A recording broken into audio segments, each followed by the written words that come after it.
목회를 하다가 보니까 참 기뻐 어쩔 줄 모르는 그날도 있습니다.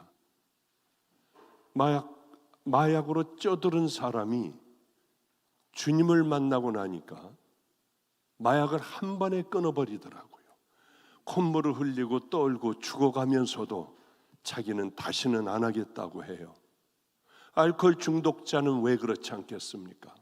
알코올로 어려서부터 찌들은, 교도소에서 늘 왔다 갔다 하며 술을 그저 안 먹으면 못 견디는 이러한 지체들이 우리 노숙자들을 돌보는 믿음의 용사들, 거기에 주인이 되어 제가 하던 서울역 노숙자들 그저 대변도 소변도 잔뜩 보고 쓰러져 있는 그 사람들 데려다 씻기고 주님 앞에 예배를 올려드리는 다비다의 집을 제 바톤을 이어받아 그것을 그렇게 끌고 가는 알코올 중독자요.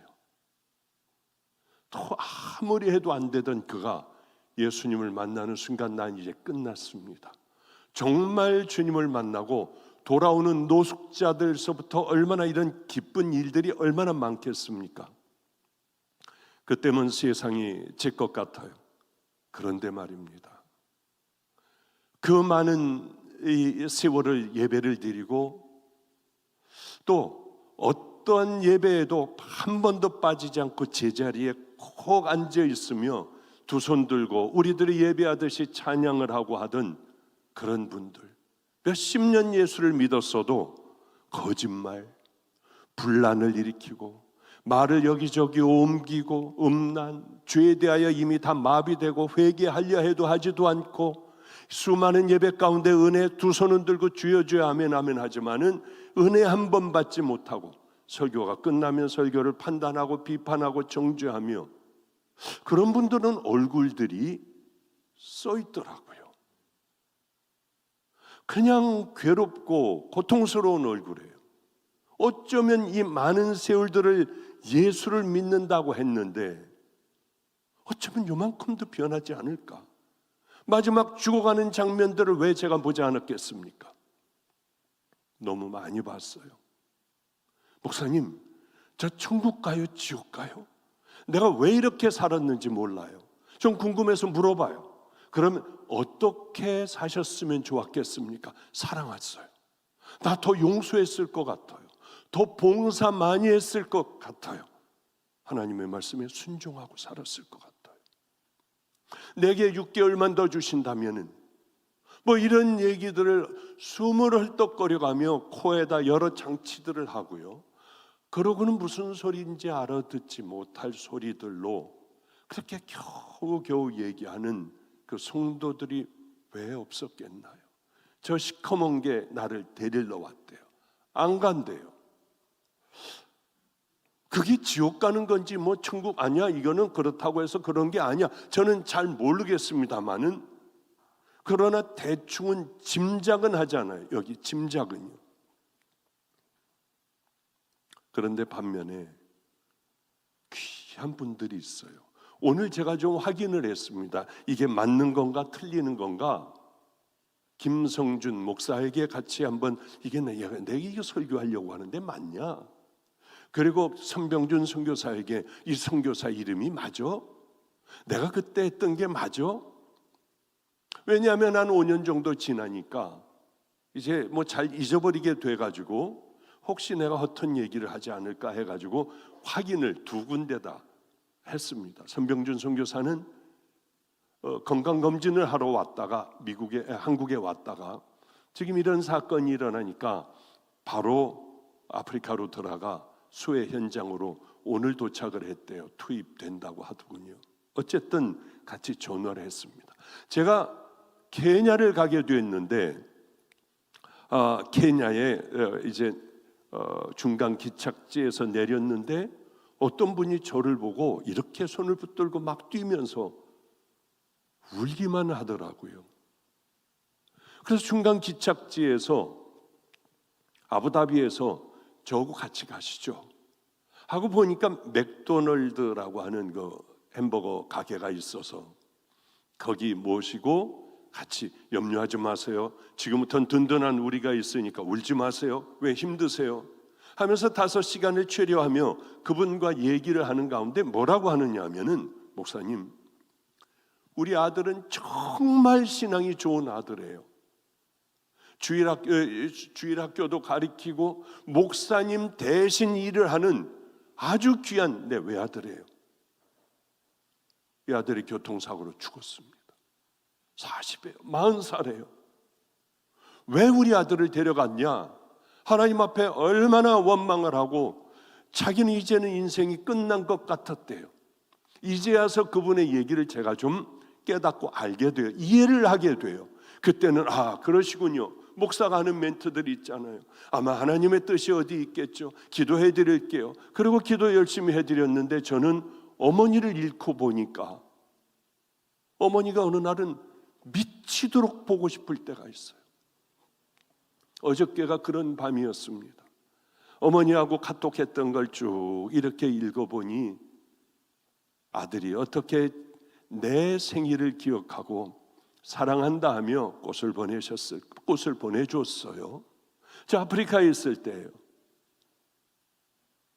그곳에서 무사하셔야 돼요. 건강 조심해야 돼요. 오면은 반갑게 우리 만나도록 해요. 그거를 보고 어머니 사진을 보니까 또 괴롭더라고요. 집에서 또 이런 생각이, 그래서 얼른 저 뒤에 있는 매형한테 어머니가 제게 보낸 카톡 그걸 보내드렸어요. 저에게 반말도 안 하세요. 목사라고. 가서 예배 잘 드리고 오세요. 근데 얼마나 보고 싶을 때가 있는지. 그럼 어머니 방으로, 불 꺼진 방으로 가서 제가 늘 하듯이 새벽에 밤에 이렇게 하면은 두 손으로 이렇게 하시던 어머니 방에 이렇게 하고 들어가 제가 어머니에게 꼭 들려드리고 싶었던 그 이야기. 어머니, 아들이 이렇게 저하고 식사를 했어요. 아들하고 이렇게 카톡을 주고받았어요. 이제야 이분이 아들을 잃었을 때의 마음을 이제야서 깊이 깨닫게 되는 거예요.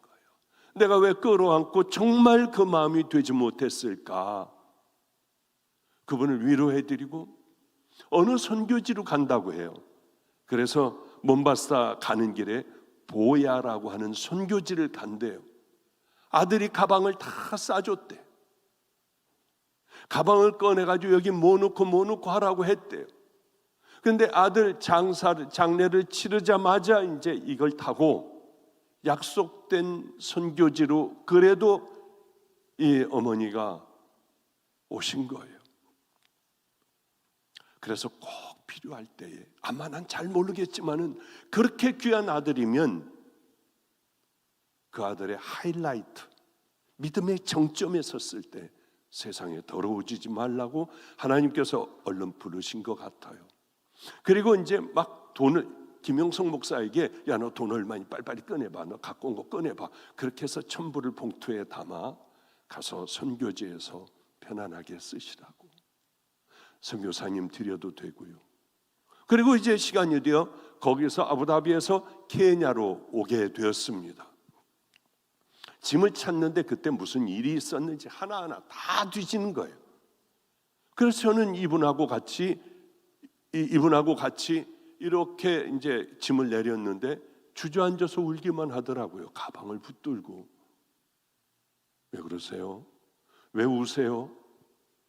그러니까 뭐라고 하냐면 아들이 이 잡는 데가 부러지고 그래서 이제 플라스틱 뾰족한 곳이 있어서 테이프로 다 감아주고 또 붕대로 감고 테이프로 딱 고정시켜 줬대요. 어머니 이제 괜찮아요 했는데 꺼내놓고 보니까 새 손잡이가 달려있더라는 거예요. 그러면서 앉아서 이걸 붙들고 그렇게 울더라고. 성도님, 전 믿음이 없어요. 성도님, 이건 남의 겁니다. 놔두세요, 얼른. 그러니까 열어보세요. 그거 아니에요. 그리고 열어보는데 그 많은 체험을 했어도 이 사람에게는 아닌 것 같더라고요. 열어보더니 자기 거 맞대요. 이거 맞대요. 이거 내 옷이고 이거 뭐고 성경책이고. 그래, 정말 그 가방이에요? 예. 오면서도 이거 실을 때 우리 아들 생각나서 얼마나 울었는데요. 붙여준 그것을요. 얼마나 놀랬는지요. 전 이분하고 함께 나오니까 이분은 다 검사를 하는데 우리 둘 것만 프리 패스가 됐어요. 그거 보세요. 하나님께서 성도님 얼마나 사랑하는지. 그러니 이제 생명을 다해 사역지 가서도 울지 마시고 열심히 사역하세요. 그래서 제가 오늘 물어봤어요. 선교사 이름이 뭐였지? 이상석 선교사님이요. 몬바사 가는데 보야라고 하는 곳이었습니다. 목사님, 그 사건 제가 다 기억을 하지요. 이런 성도들이 있을 때는 세상이 다 내 것 같고, 마저 우리 하나님이야. 그래, 이렇게 일하시는 분이 우리 하나님이야. 남들이 이단이건 저거는 신사도건 하든 상관없이 우리 하나님은 믿는 자들에게는 이렇게 행하시는 우리 하나님이야 할 때가 얼마나 많은지 몰라요. 그래요. 그런데 우리는 왜 그 하나님을 두고 변하지도 못하고 거듭나지도 못하고 많은 열매도 맺지 못하고 이렇게 수많은 예배 가운데 우리는 이렇게 살아가야 할 수밖에 없냐고 하는 거예요. 사람의 눈치는 많이 보잖아요. 마태복음에 보면은 그 얘기보다도요, 많은 사람들과 얘기를 하다 보면은 이런 얘기를 해요. 언젠가는 목사님 저 될 거예요. 언젠가는 될 겁니다. 지금은 비록 이렇게 살아가고 있지만은 나는 언젠가는 이렇게 아니고 이 죄를 버릴 거야. 이런 모습을 나는 잘라버릴 거야. 내가 뭐 죽을 때까지 이걸 붙들고 이렇게 가겠어? 이런 생각을 하는 교인들이 너무 많아요. 너무 많아. 그렇기 때문에 그렇게 거짓, 위선, 음란, 탐욕, 온갖 죄들을 다 저지르고 살 거 아니에요. 언젠가는 이 모습을 벗어버릴 거야 하는데 문제가 뭐냐면 이걸로 굳어져 버린다는 거죠. 그리고 제가 경험을 했어요. 젊을 때는 눈물도 많아.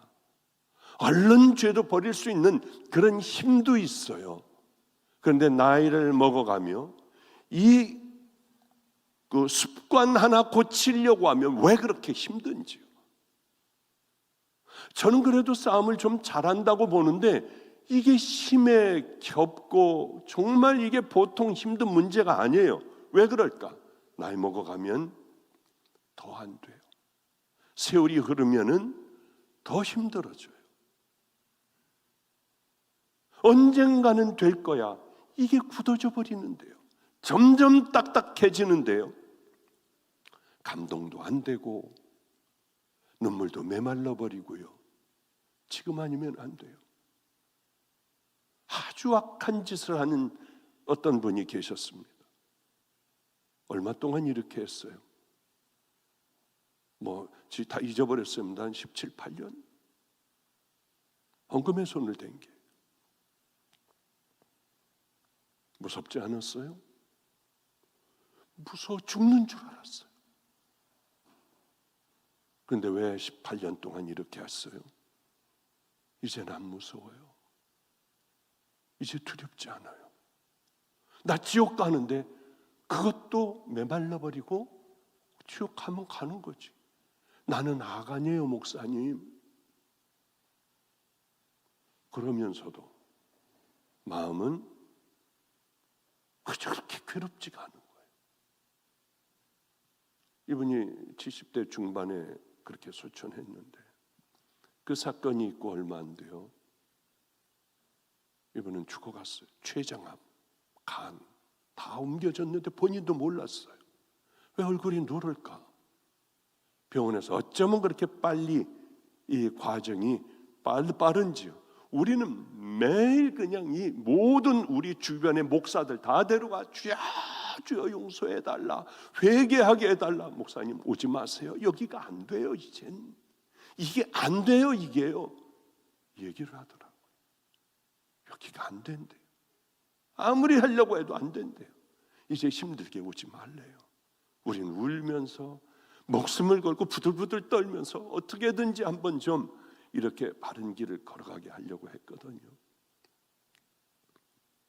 맨 마지막은, 이번에 마지막 얘기는 조문은 너무 좁아. 여러분 많이 들으셨잖아요. 조문은 너무 좁아. 저길 내가 어떻게 들어가? 저긴 내가 들어갈 수 없는 문이야. 이게 그분의 마지막이었어요. 오늘 좀 무거운 주제를 가지고 얘기를 하려고 해요. 사대교회라고. 소아시아에 사대교회라고 있었습니다. 이 교회에 대하여 주님이 이렇게 말씀하세요. 사대교회의 사자에게 편지하기를 하나님의 7영과 7뼈를 가진 이가 가라사대. 여기가 중요해요. 내가 내 행위를 아노니 내가 살았다는 이름은 가졌으나 너는 죽은 자로다. 행위를 한다고 했어요. 행위에 대한 얘기는 너무나도 많아요. 사람들은 공격을 합니다. 행위에 대하여 얘기한 저 행위 신앙자다. 하나님은 행위를 찾으세요. 너 어떻게 살아가니? 구원받았으면 회개했으면 회개한 대로 너는 살아가니? 아니면 회개한 것 다 또 울고불고하고 그 다음날 되면 내 삶으로 또 돌아가. 여기가 안 돼요. 하면은 안 되잖아. 내가 내 행위를 안다. 마태복음 5, 6, 7장도 예수님께서 기가 막힌 말씀을 전부 하셨습니다. 이걸 여러분들 뼛속에 집어넣어야 돼요. 나는 어떻게 살아가나? 내 삶은 어떤가? 얘네들은 이거 얘기해봐야 듣지 않을 애들이 많을 거야. 그래서 마지막에 쐐기를 박으시잖아요. 나더러 주여주여 하는 자마다 천국 들어가지 않아. 하나님의 말씀대로 순종해야 돼. 그때 이르러 주여 내가 귀신을 쫓아냈습니다. 선지자 노릇했습니다. 많은 기적과 이적을 제가 행했습니다. 불법을 행하는 자들아 다 떠나가. 그거 소용없다고 해요. 내가 40년간 예수 믿었습니다. 새벽기도 나왔어요.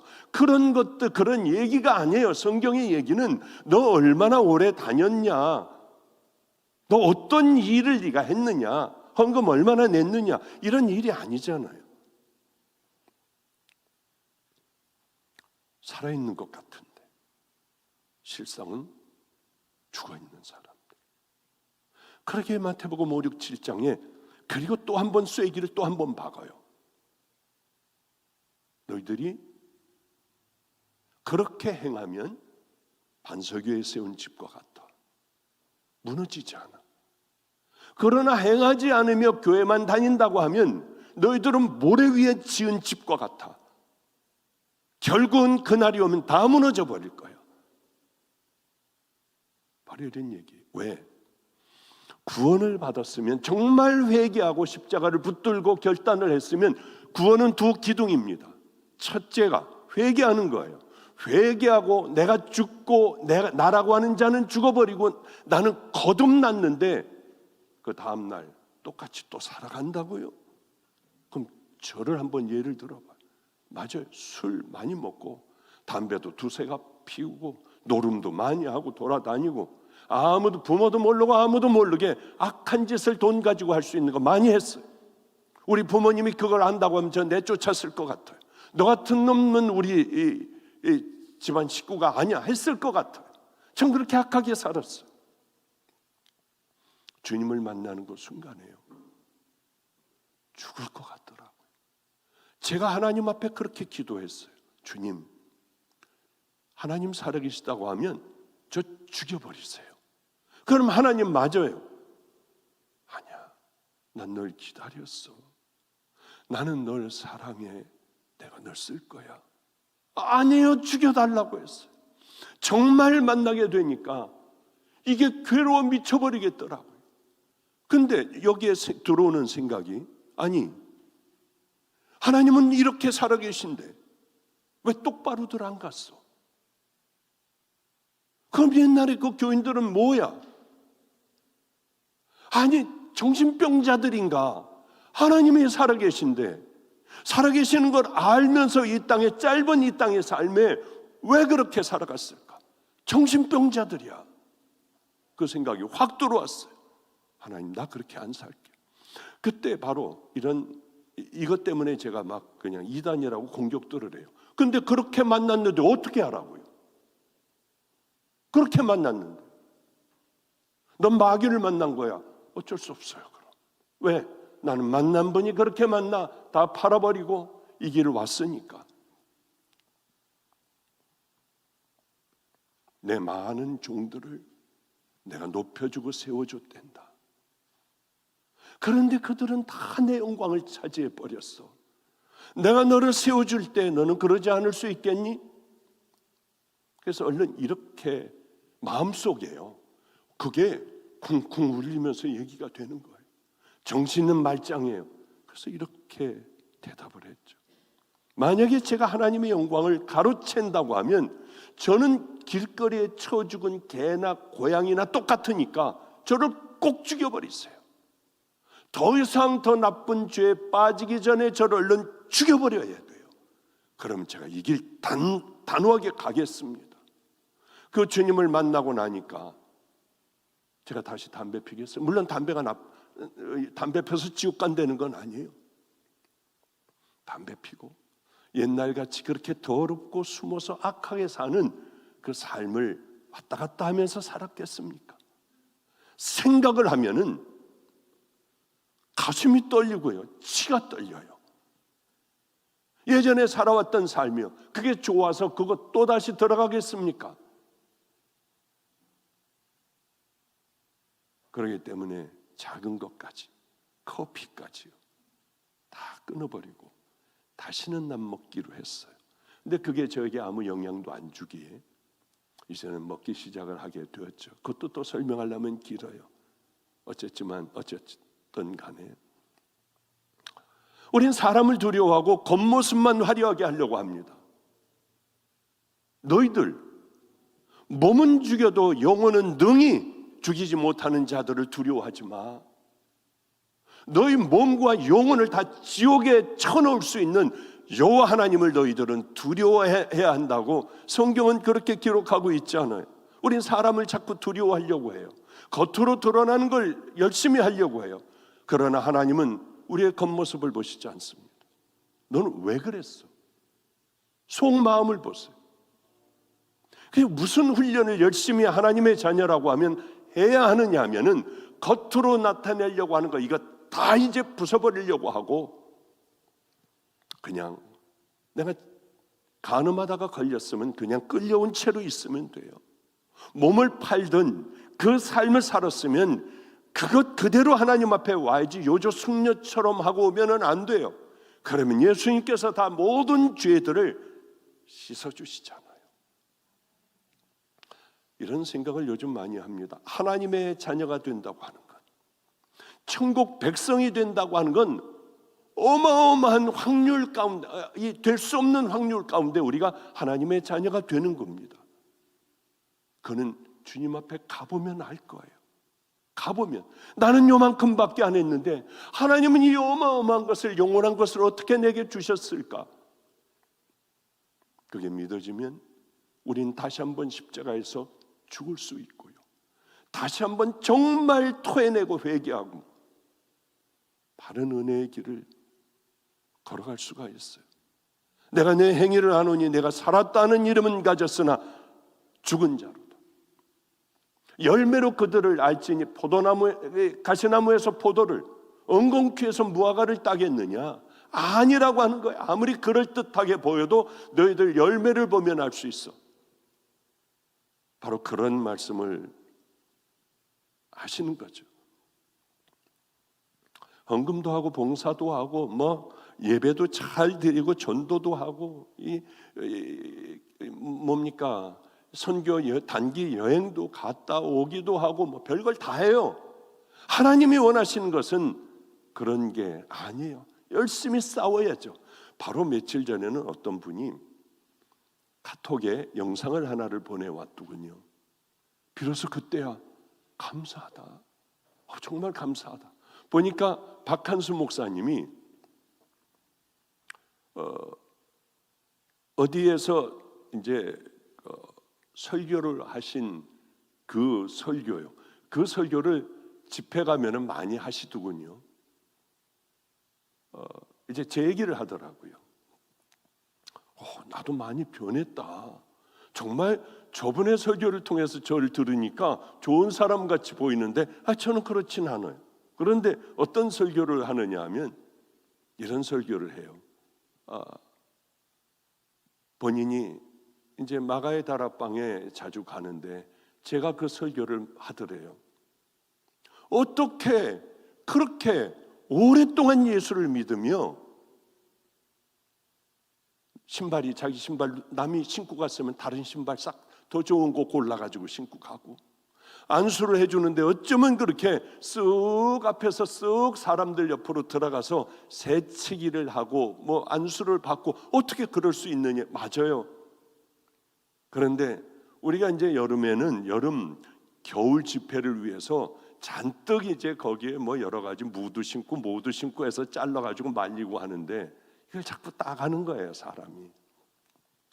근데 부엌에 있는 주방 권세가 대단해요. 뭐 그분들한테 걸리면은 잡혀가지고 이리 끌리고 저리 끌려다니고 별 권세가 다 있거든요. 근데 하루는 제가 이렇게 보니까 그거를 또 누가 막 주변을 살펴요. 왜 그럴까 했더니 밭에 들어가서 막 따가지고 여기다 막 구겨 넣고 있더라고요. 그래서 제가 그런 기도를 했어요. 왜 이렇게 사납게 굴어가지고 저분은 저럴까? 주방 사람들을 갖다 놓고 당신들 팻말로 크게 써놔라. 가져가고 싶은 만큼 가져가세요. 왜? 그러면 도둑질이 아닌데, 이거는 예수 믿는 바로 그분이 도둑질하는 거 아니에요. 절대로 그거 써놔야 된다. 봤더니 안 써놨어. 그래서 왜 안 써놨냐? 저기 써놨잖아요. 보니까 조그맣게 글씨로 이게 뭐 보이지도 않게 작게 써놨어요. 그분이 이제 막 이렇게 따가지고, 그게 뭘 도둑질이겠어요. 따가지고 가는데 제가 기도했어요. 하나님 제발 저 주방 권세에 들키지만 않게 해달라. 무사하게 갖고 가게 해달라. 제가 그렇게 기도를 했던 기억이 나는데 그걸 설교를 하더라고요. 나 같으면 뭐 하는 거야? 아니 예수 믿으면서 막 소리 지를 텐데 목사님은 기도를 해줬다는 거예요. 그 설교를 가만히 듣다 보니까 그렇긴 그건데 저는 그게 큰 일이 아니에요. 왜 그건 생각도 기억도 나지 않는 별 볼 일 없는 일이었을까? 그게 뭘 그렇게 큰 일이에요? 네, 이분은 이제 박한수 목사님은 이제 재밌게 하느라고 그랬겠지. 새치기 하는데 왜 당신 새치기에 그렇게 했어요? 그냥 눈 감고 목사니까 다 넘어갈 수 있고 남의 신발 신고 가니까 또 신고 가는 거 왜 그러느냐 뭐 하느냐, 그러지 않겠죠. 그 얘기를 설교를 들으면서 나도 역시 많이 변했구나. 우리는 날이 가면 갈수록 저도 그런 사람인지 몰랐어요.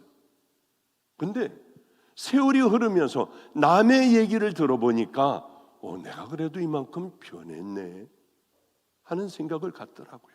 작은 것부터 시작하는 거예요. 정말 작은 것이요. 오늘 이제서 본문 들어가려고 하는데 어떡하죠?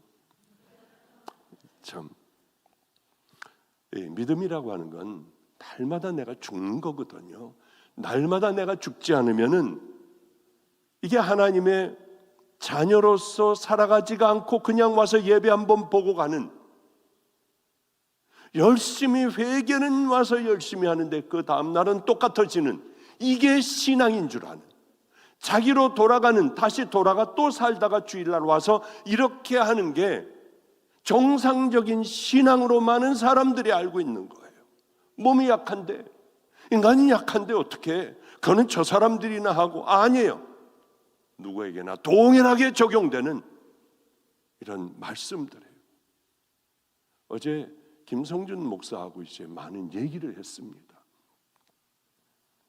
목사님, 제 가랭이가 찢어져요.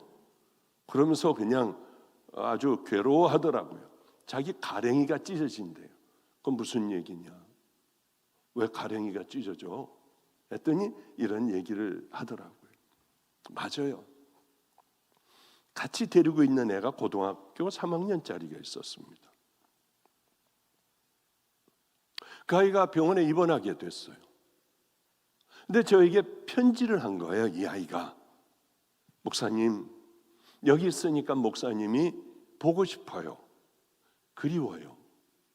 목사님 품이 늘 그리운 누구 해가지고 보냈는데, 이 면회를 갔다가 이 편지를 이 삼촌이라는 사람이, 엄마라고 하는 사람 둘이 봤어요. 목사님이 우리 아이를 건드렸구나. 이거는 고발을 해야 한다. 그래가지고 경찰서로 갔는데, 이게 뭐 얘가 누구하고 살고 있는, 목사님하고 살고 있다. 그러니까 이게 무슨 건드렸다는 얘기냐. 건드렸습니다 하고 와가지고 우리 장로님에게 얘기했어요. 방주교회 장로님에게 건드렸다. 당신 내 목사가 내 조카를 건드렸다.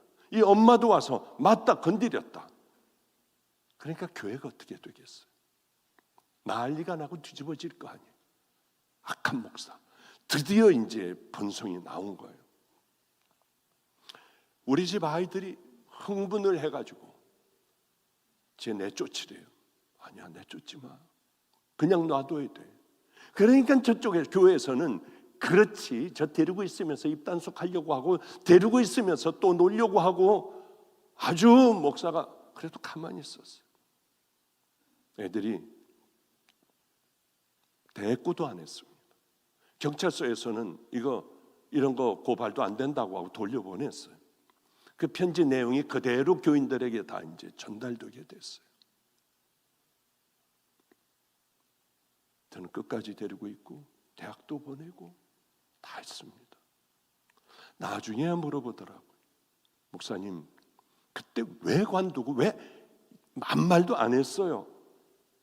그때요, 정말이에요. 내가 더 죽일 놈이더라고. 저 사람들이 내 속을 몰라서 그렇지, 나는 음란하기가 짝이 없는 사람이야. 난 살인도 한 사람이에요. 진짜 살인이 아니라 미워하고 그런 사람들이 너무 많은 거예요. 여기에 마음만 품어도 간음이라고 했는데 전 더 나쁜 사람이더라고요. 간음뿐만이 아니라 이거는 살인도 하고요, 뭐 이 별의별 놈의 죄, 탐욕도 가지고 있고, 뭐가 좀 돼보고 싶은 마음도, 교만도, 사람들 오면은 교만도 잔뜩 들어가 있고. 근데 애 건드렸다고 하는 얘기 정도, 이거는 주님이 보시기에 아무것도 아닌 얘기 같았어요. 그래서 입 딱 다물고 있었어요. 맞아, 난 더해. 난 더하잖아, 더 악하잖아.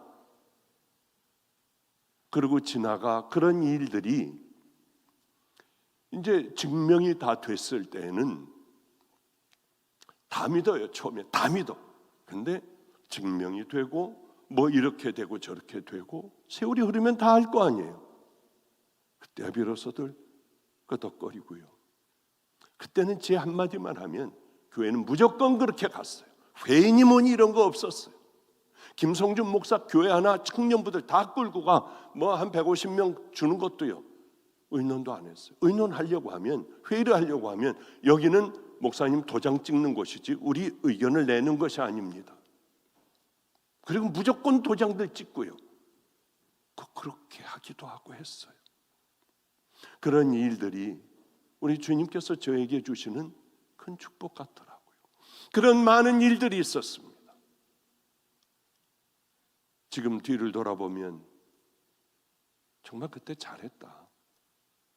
나는 그래도 애들이 열매를 맺고 목회들도 잘하고 여기저기서 불러주는 그런 목회자들이 돼 있더라고요. 전 다른 건 몰라요. 그저 누가 뭐라고 해도 내 가야 할 길, 속 사람이 하나님을 두려워하고요. 훈련을 한번 해보세요. 저도 하나님 안 두려웠었던 때가 꽤 많았거든요. 자꾸 하나님 앞에서 살려고 하고 하나님 앞에서 얘기하려고 하고요. 잘 때도 아무렇게나 자는 게 아니라 기도하고 그 다음에 단정하게 입고 그리고 잠자리에 들어요. 왜? 기도하는 거예요. 하나님, 안과 밖이 같은 종이 되게 해주세요. 하나님 앞에 서는 그날을 위하여. 늘 그렇게 해요. 그러다 잠들어요. 눈이 딱 뜨면 오늘도 나도 모르게 뒤집어서 내 첫 생각과 마음을 드립니다. 정직하게 해주세요. 오늘 은혜 있게 해주세요. 이따가 돌아오게 해주세요. 은혜 받고 돌아가는 것이 아니라 여기에서 이쪽으로 들어오는 그 믿음의 예배가 꼭 되게 해주세요. 성도들이 간절한 마음으로 하나님 앞에 결단을 하고 살아가는, 하나님 앞에 살아가는 믿음의 자녀들 되게 해주세요. 그 기도를 했어요. 그렇게 열심히 준비했는데 어쩌면은 이렇게 하나도 말씀을 못 드리는지요. 다음번에 뭐 또 오면은요, 또 말씀을 드릴 수 있는 체크를 하나를 해 놓으면 되겠구나 하는 생각을 했습니다. 우린 다 믿음의 자녀들이에요. 거짓된 삶을 살지 말려고 애를 써야 돼요.